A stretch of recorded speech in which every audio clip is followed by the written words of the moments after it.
สบายดีมื้อนี้มาแนะนำวิธีการใส่รหัสผ่านหรือพาสเวิร์ดทางโฟลเดอร์ที่เราเก็บข้อมูลไว้เนาะ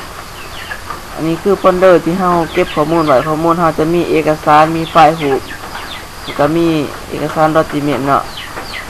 การใส่รหัสหนึ่งมาเราจะคลิกขวาจะเลือก add to active เนาะ active คือการเข้าไปใส่รหัสผ่านของโฟลเดอร์จากนั้นเราจะเลือกมาที่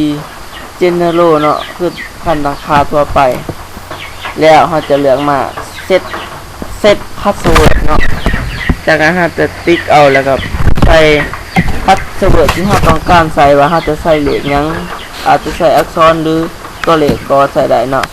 อันนี้ครับพระเจ้าจะใส่รหัสตัวเลข1 4ตัวเนาะจากนั้นโอเคแล้วก็รอถ่ายวันหนึ่งจากนั้นก็โอเคแต่อันนี้มันจะเล่นดอมในเฮาเลยเนาะมันจะเปลี่ยนเป็นรหัสผ่านเนาะโฟลเดอร์ที่เฮาเก็บเอกสารข้อมูลไว้เฮาใส่รหัสเพื่อป้องกันบ่ให้คนอื่นรับข้อมูลเฮาเนาะถ้าว่าเขาเจ้าก๊อปปี้ไปเขาก็บ่สามารถ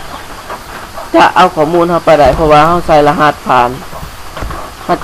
จะรอดฐานเนาะเพราะว่ามันจะข้อมูลเฮามันจะค่อนข้างหลายเนี่ยมันจะสะเนี่ยรอดฐานสักหน่อยนึงเฮารอดฐานเนาะอันนี้คือไฟล์จะเป็นโฟลเดอร์ที่เฮาใส่รหัสผ่านเมื่อตะกี้นี่เนาะมันจะเป็นรูปร่างหน้าตาแบบนี้นี่คือโฟลเดอร์ที่เราใส่รหัสผ่านถ้าจะเปิดขึ้นมาเนาะโดยการเลือกแล้วก็เลือก Open เพื่อเปิดเบิ่งว่านี่คือ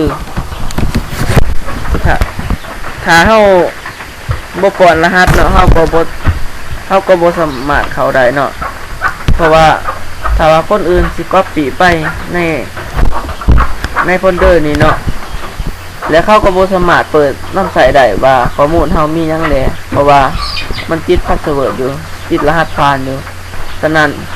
เขาก็บ่สามารถเฮ็ดหยังได้สำหรับการนำเสนอการใส่รหัสโฟลเดอร์ก็เบิดเพียงเท่านี้เนาะจบลงขอขอบใจที่เบิ่งเนาะถ้าทุกคนทุกทางสามารถที่จะปฏิบัติก็เฮ็ดได้ง่ายๆเพียงปฏิบัติตามขั้นตอนที่ข้าพเจ้าได้นำเสนอมาก่อนนี้เนาะขอขอบใจ